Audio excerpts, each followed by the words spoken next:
eenyu waliin hidhata qabdi. Ergama kana eenyutu itti kenne gaafii ummata Oromooti. Dubartiin tun dhalattuu magaalaa Ambooti. Garuu afaan Oromoo haasa'uu akka hin dandeenyedha odeeffannoon dhimma ishee irratti qabu kan mul'isu. Abbaan ishee argate lubbuun akka hin jirre akkasumas isheenis yuunivarsiitii Amboo irraa diviloopimentii edda maanaajimentiidhaan akka eebbifamtedha ragaan dhimma ishee irratti Oromoon walitti qabate nus walitti qabanne. Gara Finfinnee akka ishiin galte kan godhe ammootu nama maqaan isaa Yohaannis Mitikkuu jedhamudha. Yohaannis Mitikkuu eenyu? Yohaannis Mitikkuu bulchaa godina Amboo durii ture. Bakka bu'aa paarlaamaa uummata Amboos ture. Amma ammoo humna tikaa magaalaa Finfinnee fi nama aangawa ol aanaa paartii Biltsiginnaa yookaan ammoo paartii muummicha ministeeraa dhiheenya kana hundeesse keessatti nama amanamaa fi nama waan muummicha ministeeraa itti kenne hojiirra oolchuun beekamuudha. Namichi kun Profeesar Mararaa Guddinaa fa'a wajjin filannoo irratti hirmaatee sagalee paartii Profeesar Mararaa Guddinaa fa'a hatuun TPLF nama kennaa turedha. Wantoonni badooma isaa eeran baay'eetu jira. Yeroo ammaa kana Yohaannis Mitikkuun haadha Laamroot wajjin walitti dhufeenya akka qabuudha kan qoranne.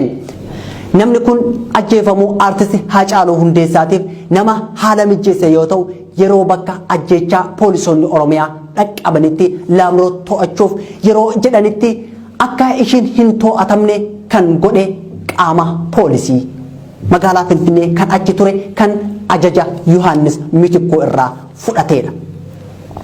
Hanga aduu har'aatti bakka Laamroot buute namni beeku hin jiru. Waamamtees hin gaafatamne. Kunis ergamni ajjeechaa gooticha Oromoo aartist Haacaaluu Hundeessaa irratti ifaaf ifatti kan labsame akka inni addunyaa tanarraa badu kan taasifamedha. Kanaan wal qabatee Laamroot Kamaal maaliif aartist Haacaaluu Hundeessaa du'uu isaa eenyu akka dhahe maaliif ragaa bahuu dadhabe?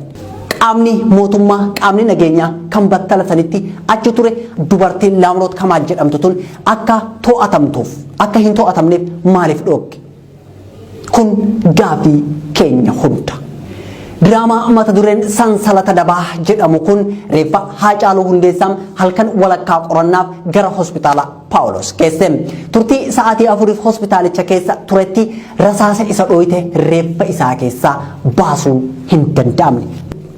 Akkaataa diraamaa hojjetanii gad bahansaniin xiyyiitiin reeffa isaa keessa jirtu sun yoo kan reeffa isaa keessaa baatu kan ta'u taate eenyu akka dhahe irra gahuun akka danda'amu waan beekaniif reeffa isaa keessaa xiyyiitii san baasuu hin barbaanne warri aartistii Haacaaluu Hundeessaa du'aan uummata Oromoo dhabsiise.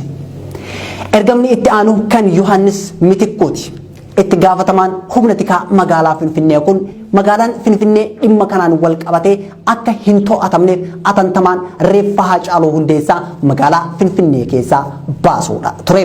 Dachiin bariitee osoo sa'aatii 12 hin gahin reeffi hospitaalaa bahee gara Amboo qajeele. Yeroo kana ture Jawaar Muhammad, Baqqalaa Garbaa, Hamzaa Booranaa fa'a reeffa wajjin gara Ambootti kan qajeelan. Hubadhu yaa Oromoo asirratti ammas ejjennoon yookaan ammoo diraamaan warri kun dalagee gad bahee akka hin gufanneef kan qajeelfamni garagaraa darbaatii ture. Akkasumas ammootu Jawaar Muhammad akka to'atamuuf kan kallattiin kaa'amaa ture. Garuu osoo isaan hin fagaatin Jawaariin fa'a ajajni Finfinnee keessatti to'achuu darbe. Jawaar Muhammad uummata keessatti to'achuuf haalli hin mijjatu ture. Kana milkeessuuf reeffa of duuba deebisitu filatame. Iddoo kana akka taphataniif namoonni filataman ammoo Takkalaa Uumaatii fi pirezidaantii mootummaa naannoo Oromiyaa Shimallis Abdiisaattuu filatame. Itti gaafatamaa fi gahee qabaniin reeffa san gara duubaatti deebisanii akka Finfinnee keessatti haa awwaalamu jechuun tapha san akka taphatan qaamni isaanii ol jiru ajaje. Isaanis bilbiluun reeffi Finfinneetti akka awwaalamu deebisaa jedhanii gaafatan. Uummannis gammachuun fudhatee of duuba deebi'e. Karaa irratti reeffi mana Jawaar yookaan manuma Haacaaluu akka qubsiifamu walii galameeti ture. Jiddumaan haala hin beekamneen reeffi Haacaaluu Hundeessaa waajjira PP kan galma giddu gala aadaa Oromoo cinaa jiru seene. Akkamitti akka seene, maaliif akka seene, akkamitti akka butame uummannis hin beekne. Garuu ammoo wantichi diraamaa ta'uu isaati yookaan ammoo karaa Jawaar Mohaammed fa'aa ittiin to'atanii uummata Oromoo irraa ittiin gaadi'an ta'uu isaati. Jawaariin fa'aas akka galma giddu galam aadaa Oromootti dhufan godhame. Kunis haala geggeessaa Haacaaluu Hundeessaa irratti mari'annaa koottaa jedhanii yaamanii. Kan mariif osoo hin taane to'annaa jala oolchanii diraamaa isaanii injifannoodhaan goolabuufi. Yeroo kana reeffi Haacaaluu waajjira PP galma giddu gala aadaa Oromoo cinaa jiru jira. Jawaar Baqqalaa, Hamzaa Booranaa fi qeerroon muraasni konkolaataan galma giddu gala aadaa Oromoo yeroo gahanitti eegdonni Jawaaris namni 8 hidhannoo guutuu wajjin Jawaariin faana achi gahe. Yeroo kana hunduu mootummaan Haacaaluun Finfinneetti awwaaluuf murteessuu isaatti gammadanii turan.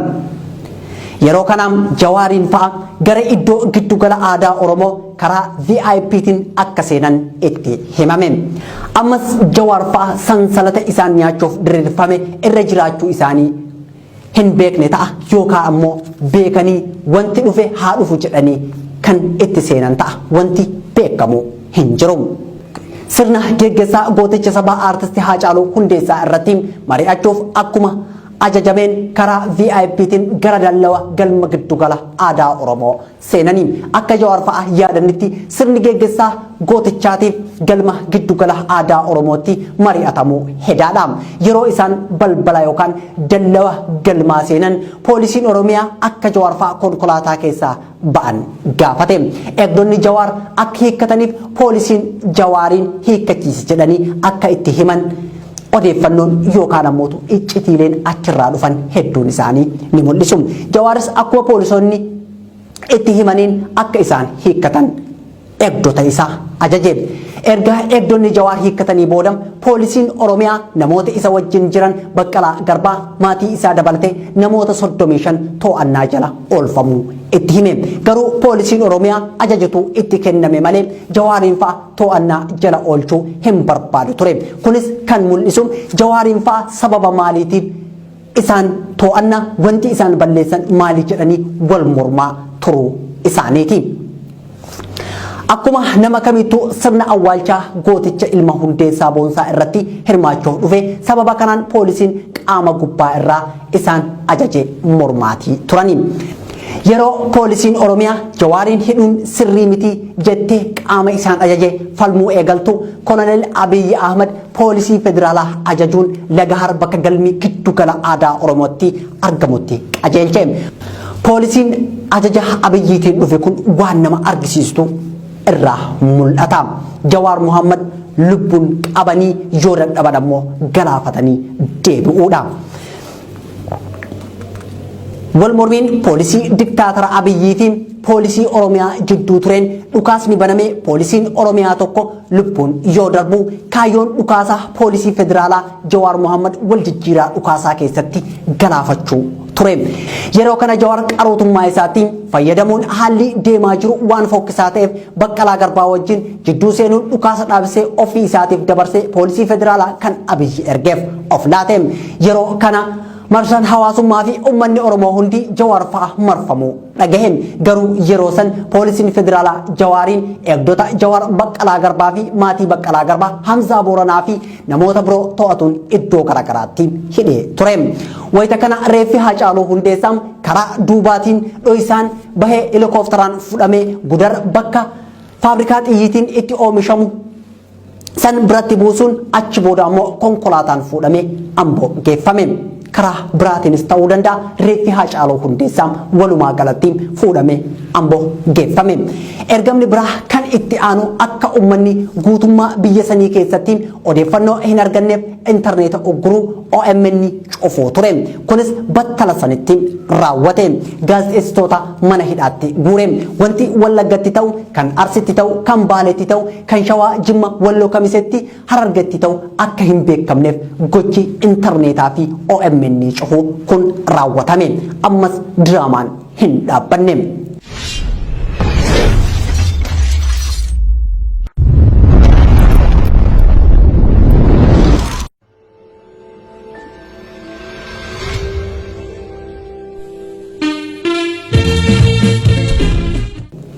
reeffi Haacaaluu Hundeessaa osoo uummanni Oromoo uu jedhu afaan qawweetiin maatii doorsanii Ambootti awwaalaa jedhanii akka Ambootti awwaalamu taasisanii kunis nafxanyoota magaalaa Finfinnee keessa qubatan mufachiisuu dhabuuf waan hojjetamedha. Awwaalcha isaa booda Koloneel Abiyyi Ahmad reenjarii waraanaa godhachuudhaan dhaadataati ooleem. Kunis gammachuu diraamaa hojjetamee injifannoon xumuruu isaanii argisiisuudhaafi jechoota yeroo san Koloneel Abiyyi Ahmad fayyadamaa ture keessaa warra FB'n qabsaa'aa turee fi qabsoo isaanis to'annee jirra jechuun dhaadataati ture. Shimallis Abdiisaa TV Oromiyaa irratti shanetu ajjeesee jedhee lallabaati ture. Kaansarii shanee yeroon itti balleessinu amma jedhe. Kunis abbaa irrummaa isaanii daran cimsatanii Itoophiyaa Minilik ijaaruuf waan itti deemaa jiran argisiisuudhaafi. Diraamaa kana keessatti gahee guddaa namni taphataa ture akka uummanni Oromoo shakkutti Koloneel Abiyyi Ahmad, Takkalaa Uumaa, Shimallis Abdiisaa, Yohaannis Bitikkuu fi nafxanyoota masaraa kiiloo 4 guutteedha. Iskiriptii diraamaa kanaa kan barreesse Daani'eel Kibrat yookaan ammootu nama biraa ta'uu danda'a. Sababbiin isaa yeroo baay'ee irra deddeebiin kan Oromoo arrabsiisaa ture nama Daani'eel Kibrat jedhamu kana akka ta'e wal nama hin gaafachiisu. Kan biraa humni tikaa magaalaa Finfinnee Yohaannis Bitikkuu kun akka Haacaaluun wareegame kaasee hamma gaafa inni awwaalamutti maatii Haacaaluu Hundeessaa irraa adda hin baane. Kunis akka maatiin kun uummata Oromoo wajjin wal argee waa'ee awwaalcha ilma isaanii irratti hin mari'anneef waan godhamedha. Adeemsi sansalata dabaa kun hundi waan itti yaadamee raawwatamedha. Kunis sababoota mataa isaa qaba. Sansalata dabaa diriirfame kana irraa kan fayyadamu tokko bulchiinsa Koloneel Abiyyi Ahmad. Bulchiinsi isaa akkuma duratti kaafne fulbaana 30 booda aangoo heerummaa hin qabu. Osoo uummanni mormu alseerummaan aangoo mootummaa dhuunfateen kanas Jawaar Mohaammed dabalatee uummanni Oromoo guutuun falmaati ture. Namoota aangoo isaa kana morman hundaa du'aa fi hidhaan adabee aangoo isaa irra turuuf gochaa hojjetaa turedha. Kan biraa ammootu artisti Haacaaluu Hundeessaa yeroo lubbuun jirutti masaratti yaamamee akka muummicha ministeeraa wajjin mari'ateen odeeffannoo yookaan iccitiin bahaa jiru ni argisiisa. Yeroo sanittis muummichi ministeeraa marii daqiiqaa 10 artisti Haacaaluu Hundeessaa wajjin taasiseen waggoota 10 dhufan kana kan bulchu ana kanaaf bulchiinsa kiyya hin mormin yoon didde waan sitti argisiisu jira akka inni jedhe iccitiin achi keessaa bahuu ni argisiisa. Kunis kan raawwatameef waan artisti Haacaaluu Hundeessaa sirna isaa mormaa tureef diraamaa kana keessatti isa galaafachuu filatanii. Warra Itoophiyaa ijaaruu barbaadu, warra biyya san balleessuu barbaaduu fi warra siidaa Minilik akka hin buqqaane barbaadu ajjechaan artisti Haacaaluu Hundeessaa irratti raawwatame kun isaaniif bu'aa olaanaa argamsiisa. Kan biraa ammootu warra sabboonummaa Oromoo arguu fi dhaga'uu hin feene kanneen akka Abiyyi Ahmad fa'a ajjeefamuun artisti Haacaaluu Hundeessaa bu'aa guddaa qabaafi.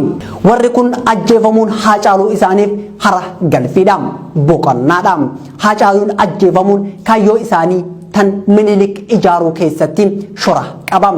Haacaaluun uummata Oromootiif mallattoo biyyaalessaa akka ta'ee fi wallee isaatiin uummanni akka dammaqu waan beekaniif bakka san jaamsanii kaayyoo isaanii tarkaanfachiisuuf waan hojjetanidha. Kanas ta'e sana artisti Haacaaluu Hundeessaa lubbuun isaa dabarte har'aam Jawaar Mohaammed, Baqqalaa Garbaa, Hamzaa Booranaa akkasumas hooggantoota adda bilisummaa Oromoo fi qeerroon hedduun mana hidhaa bulchiinsa Abiyyi Ahmad jalatti hidhamanii dararamaati jiru. Uummanni Oromoo kutaalee Oromiyaa hunda keessatti guyyaa gara guyyaatti raayyaa ittisa biyyaa humna addaa poolisii Oromiyaa dhiheenya eebbifamanii bahan kan afaan halagaa qofa dubbatan isaan uummata Oromootti bobbaafamanii halkanii guyyaan uummanni Oromoo wareegamaati jira, hidhamaa jira, akkasumas reebamaa jira, qaamni isaas hir'ataatii jira. Kunis ta'ee jedhamee waan mootummaa biyya bulchaa jiru kanaan raawwatamedha. Yeroo ammaa kana bulchiinsi Dr. Abiyyi Ahmad Itoophiyaa keessatti olaantummaa abbaa irrummaa isaa mul'isuudhaan hanga maal fiddan maal taatan jechuutti nama gaheedha. Artisti Haacaaluu Hundeessaa Finfinnee keessatti akka hin awwaalamneef nama ifaan ifatti baaseedha. Kunis akkuma duratti jenne magaalaa Finfinnee akka uummanni Oromoo hin to'anneef akka ummanni Oromoo eenyummaa isaa magaalaa Finfinnee keessatti hin argisiifnee fi nama jaalatuu fi mallattoo qabsoo isaa kan ta'e artist Haacaaluu Hundeessaa Finfinnee keessatti akka hin awwaalleef gochaa raawwatameedha. Kanas ta'ee sana mootummaan Itoophiyaa artist Haacaaluu Hundeessaa ajjeesee har'a hooggantoota siyaasaa Oromoo mana hidhaa keessatti adabee jira. Ummanni Oromoo yeroo amma kutaalee addunyaa hunda keessatti mormii Abiyyi Mastigoo yookaan ammoo Abiyyi aangorra haa bu'u haqni Haacaaluu Hundeessaa haa argamu jedhu geggeessaati jira.